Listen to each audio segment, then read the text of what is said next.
દુનિયાના 100 કરોડપતિઓ છે ને, ઓલ આર કરકા. Once upon a time all are કરકા.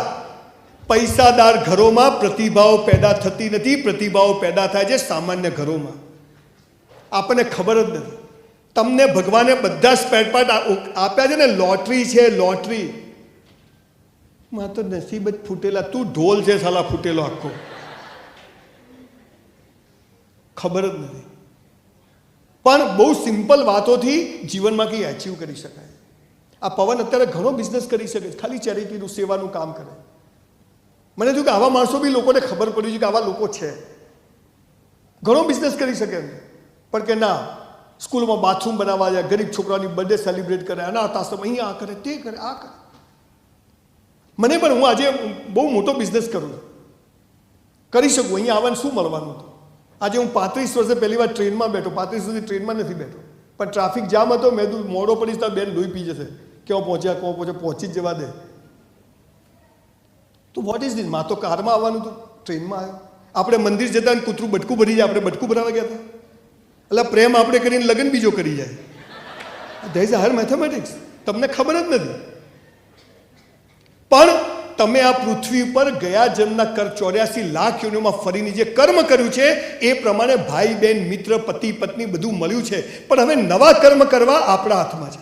અને નવા કર્મ જો તમે હું કહું એમ કરો ને, બોસ, ચાંદી ચાંદી છે, લોટરી છે. પણ કોઈને કરવું જ નથી. જે નથી કરવાનું કરવું છે, અને કરવાનું છે નથી કરવું. બસ પૈસા કમાય કે બાપાને માલ છે. બધાને કમાય, બધાને મુકેશભાઈ જ થવું છે, પણ થવાતું નથી. અમારા જેવા મોટિવેશનલ સ્પીકરો, હું તો સ્પીકર છું નહીં, કોટ બોટ પહેરીને આવે ને, અહીંયા માઇક લગાવે ને, તુમ કર સકતે હો, લે કરીને બતાવે. આ યાદ રહેતું નથી ભણવાનું. એ કે બાપાને બગીચો છે. પણ એક એવી થિયોરી છે કે તમે આ કરો ને તો પહેલાં તો 24 કલાક તમે ખુશ રહો. અને તમે ખુશ રહો ને એટલે ન માગ્યું દોડતું આવે. આ ફિલોસોફી નથી. મારે તો મહિનામાં 15 થી 20 ઇવેન્ટ કરવા જઉં છું. અને મને સમજ પડી ગઈ છે કે બરાબર આગ લાગી છે. આજે આ દેશમાં બહુ સરસ એટમોસ્ફિયર છે. વર્લ્ડ ઇકોનોમી બેસ્ટ છે. જરૂર છે સારા લોકોની. દાઉદ ઇબ્રાહિમ હોય ને, એને બી ઈમાનદાર માણસ જ જોઈએ, હિસાબ રાખવા. હે ને? ક્લાસમાં બી કયો છોકરો છોકરી ગમે છે એકદમ સરસ હોય. મા બાપને પણ કયો છોકરો છોકરી ગમે, 4માં જે ડાયો હોય. તો ડાયા થાવ ને. શું છે? બાર કોલેજની ગેટ પર સ્કૂટર પર બેઠા હોય, જાણ કોલેજ એમના બાપાની હોય. કોઈ શિક્ષકોનું રિસ્પેક્ટ નહીં કરવાનું, કોઈ માં કશું. આપણે જીવનમાં તમારો વાંક નથી, વાંક છે સિસ્ટમનો. પણ આજે આપણે સિસ્ટમ નહીં બદલી શકીએ, તમને બદલી શકશું. અને એટલે હું આજે તમને જે વાત કહું છું એટલું આજથી ઇમ્પ્લિમેન્ટ કરજો. 3 વર્ષ કરજો. અને આજની તારીખ ઘરે જઈને કેલેન્ડરમાં લખી નાખજો કે જીવનમાં આ મારો પર્પસ છે, આ મારો ગોલ છે. અને 3 વર્ષમાં એ રસ્તો ના મળે ને, તમારું જૂતું ને મારું મોઢું આ રેકોર્ડિંગ ચાલુ છે, પણ કરજો. પહેલી વાત, if you want to be a success. એટલે સક્સેસ એટલે પૈસાદાર નહીં, ઈશ્વરે તમને કંઈક કારણ માટે અહીં મોકલ્યા. જો બધાની ફિંગરપ્રિન્ટ અલગ છે, આ તમને કહું છું. પહેલી વાત, આજથી પહેલો નિયમ શું છે? જે કરો તે બેસ્ટ કરો. જે કરો. સવારે ઉઠી જાઓ ત્યાં એવું નહીં કે તૈયાર થવાનું. સવારે ઉઠ્યા ત્યાંથી પથારીમાં પડો, બધું બેસ્ટ કરવાનું. સવારે ઉઠો, કરાગ્રે વસતે લક્ષ્મી કર મૂલ્ય સર. હે ઈશ્વર તારો આભાર, ઉઠાડી દીધા. કેટલાય હુઈયા હવાર ઉઠતા જ નથી. એ ગયો. કોઈ દિવસ ભગવાનને થેન્ક યુ કીધું? એમાં શું વળી, ઉઠાડ્યા તો ઉઠાડ્યા. રોજ ભગવાનને એકવાર યાદ કરજો. દિવસમાં રાખવાની આવી નાની માળા ખિસ્સામાં, ફાવે ત્યારે યાદ, પર્સમાં રાખવાની. આપણે મોડર્ન છે કે બાપજી રાખે, આપણે ના રાખી શકીએ. રોજ એકવાર ભગવાનને યાદ કરવાનો. નહીં તો જો એને એકવાર યાદ કરી લીધા ને તો સે થેન્ક યુ. મસ્ત બ્રશ કરવાનો, 1 કલાક એક્સરસાઇઝ. આપણે સલમાન ખાન નથી થવું, ફિટ હોવા જોઈએ. આજે 60-59 વર્ષની બી હું ફિટ છું. ગમે એટલું ટ્રાવેલિંગ કરું, ગમે એટલું, મજા છે. કસરત કરવાની, તૈયાર થઈ જવાનું. 2 જોડી કપડાં હોય પણ ધોઈને ઇસ્ત્રી કરીને જ પહેરવાના. મોજા તો ખાસ ધોઈને પહેરવાના. ઘણા તો બૂટ કાઢે ને મરેલો જીવતો થઈ જાય પવન. પછી કે ગંધ આવે, હાલા તારામાંથી જ આવે છે. દીકરીઓ લાલી લિપસ્ટિક, મસ્ત આઈબ્રો કરવાની, મસ્ત રહેવાનું. છોકરાઓ સ્પાઇકી બાઇકી રાખવાના. હવે આમાં તો ચાલે, હવે મરી જાય ને. મસ્ત રહેવાનું સવારથી સાંજ સુધી. 11 વાગ્યાનો ટાઈમ હોય, 11:45 પહોંચી જવાનું. 2600 ઇવેન્ટ વિશ્વમાં કરી, 1 મિનિટ ક્યાંય મોડો નથી પહોંચ્યો, ઓન ટાઈમ પહોંચ્યો. મારે બેસ્ટ કરવું છે. પિક્ચર જોવા જાઓ, સિસોટી માતા ના આવડે જતા જ નહીં.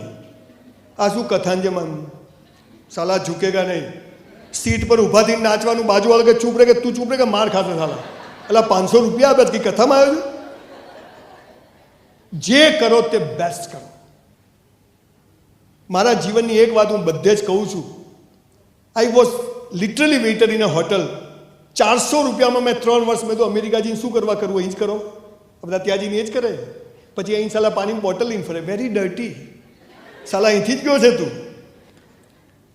દીકરા દીકરીઓ, કોઈ કામ નાનું નથી હોતું, પણ સાવ નવરા બેસીને એ સૌથી હલકું કામ છે. નવરા નહીં બેસવાનું. વેકેશન પડે, કરિયાણાની દુકાન, પેટ્રોલ પંપ પર કામ કરો. ગોવા, માઉન્ટ આબુ ફરવા જિંદગી પડી છે. આ ઉંમરમાં 1 કલાક મોદી સાહેબને તમને મને 24 કલાક મળ્યા છે, એનો હિસાબ રાખો કે 24 કલાક ગયા ક્યાં. તો તમારા બધા જ કલાક ફાલતુ જાય છે. અને એટલે ફાલતુની ટીમ મોટી છે, એમાં આપણે જતા રહીએ. સંજયબેન તો નસીબ છે એટલે બધું બોલ. બસ સ્ટેન્ડ પર બૂટ પોલિશ કરી છે મેં 3 વર્ષ. વેઇટરની જોબ કરી છે, રિક્ષા, ઓટો ચલાવી. એમને મેં મર્સિડીઝમાં નથી ફરાતું. ભગવાન મર્સિડીઝ આપતા પહેલાં ચેક કરે કે સાલો લાયક છે કે નહીં. અને એની પરીક્ષાઓમાં પાસ ઉતરવા માટે શું કરવું પડે? જે કરવું પડે તે બેસ્ટ કરવું. એ 400 રૂપિયામાં હું હોટલમાં વેઇટરની નોકરી કરતો હતો, પણ હું 4000નું કામ કરતો. મારા બાપુજી, મારી બા કહેતી કે બાપની પેઢી સમજીને કરવાનું, કામ ચોરી કરવાની નહીં તો નોકરી છોડી દેવાની. કેમ કે ભગવાનના CCTV કેમેરા ચાલુ છે. અને ઇસ્લામમાં તો ત્યાં સુધી કીધું કે તારા 2 ખભે 2 ફરિશ્તા છે, બધું લખે છે. આ તો કેમ ચાલુ રાખો. એ 400માં મેં 4000નું કામ કર્યું સાહેબ. મારી સાથેવાળા 3 જણા હજુ વેઇટર છે, 2 વેઇટર છે ને એક જીપ ચલાવે છે. અને મારી 2 હોટલ છે જેમાં 350 વેઇટર છે. કેમ કે મેં જે કર્યું તે આપને કહું છું, દીકરા દીકરીઓ, કાલે ક્યાંય 20,000ની જોબ મળે ને તો 40,000નું કામ કરજો. ભલે તમારો શેઠિયો એનો બદલો આપે કે ના આપે, પણ ઈશ્વરના ત્યાં જમા થાય છે. અને એક દિવસ ભગવાન એનો બદલો આપે છે ને આપે છે. આપણે કરતા જ નથી બેસ્ટ. લોકો નોકરીઓ માટે હાથ જોડે, 20,000ની જોબ લે અને પછી કામ ચોરી કરે. પછી કે 20,000માં કેટલું કામ થાય? હરામી નંબર 1. પહેલાં હાથ જોડે, લાગવકો લાવે નોકરીઓ માટે, અને પછી નોકરી મળી જાય એટલે બાપા થઈ જાય. અને એટલે સામાન્ય માણસ સામાન્ય બની જાય છે, અને અમારા જેવી નોટો અસામાન્ય બની જાય. મને આજે 2-2 લાખ રૂપિયા આપે છે કલાકના, પણ ત્યાં પણ હું આ જ બોલું. 5 લાખમાં પણ આ બોલું. અને જ્યાં એમને દિલથી ચાહીને આવું ત્યાં પણ આ જ બોલું કે મારે જે કરવું છે તે બેસ્ટ કરવું છે. કેમ કે મારે બેસ્ટ જોઈએ છે. ઘઉં વાવો ને તો ઘઉં જ ઉગે, બાજરી વાવો તો બાજરી ઉગે, કાંટા વાવો તો કાંટા ઉગે, અને થુવરિયા વાવો તો થુવરિયા જ ઉગે. તમારે જોઈએ છે શું એ તો વાવો. ગયા જન્મમાં સારા કર્મ નથી કર્યા એટલે અહીંયા મિડલ ક્લાસમાં જન્મ્યા, પણ હવે મારે બેસ્ટ કરવું.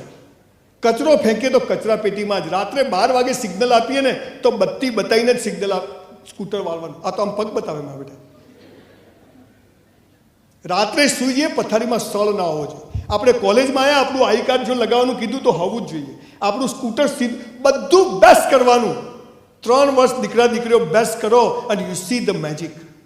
ઈશ્વર એટલે ઐશ્વર્ય, અને ઐશ્વર્ય એટલે બેસ્ટ. તમે જ્યારે બધું બેસ્ટ કરો ને એટલે પરમ શક્તિ સમજી જાય આ મારી ઓરિજિનલ નોટ છે, હવે આને આપો, જેને તમે નસીબ કહો છો.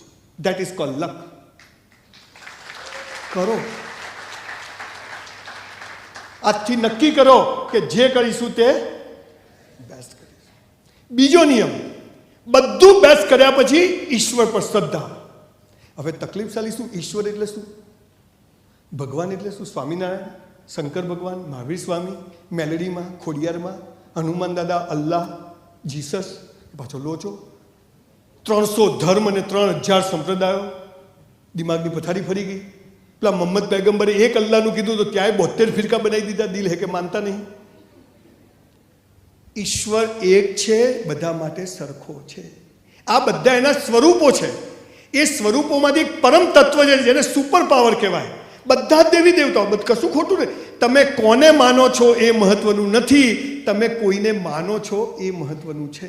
તમે કોની પૂજા કરો એ મહત્વનું નથી, તમે કોઈની પૂજા અર્ચના નમાઝ કરો એ મહત્વનું છે. એક પરમ તત્વ છે, એ બધા માટે કેવું છે? સરખું. અહીંયા પેલું એક મોટું બિલ્ડિંગ છે 10 માળનું, એની પરથી મોદી સાહેબ કૂદકો મારે, ખાલી હો, રાખવાના જીવે ત્યાં સુધી તો નીચે જ પડે. સોનિયા ગાંધી, કેજરીવાલ, હું બધા નીચે જ પડે. મોદી સાહેબ આમ ધીમે ધીમે પડે. વડાપ્રધાન છે અને સોનિયા ગાંધી ઉપર જાય, સ્ત્રી સશક્તિકરણ, વુમેન એમ્પાવરમેન્ટ, અને કેજરીવાલ લટકી જાય, કટ્ટર ઈમાનદાર. બધા પોટકા નીચે આવે. કેમ? ગુરુત્વાકર્ષણ. તો ગ્રેવિટેશન એ ભગવાન, એ બધા માટે કેવું છે? હું મારી વાઈફને ફોન કરું તો બીજાની વાઈફને લાગે? સાચો નંબર હોય તો. ઘણા હોશિયાર હોય પવન. મનીષ લખે ને મનીષા લગાવતો હોય. એની પણ મજા છે, જીવી લેવું.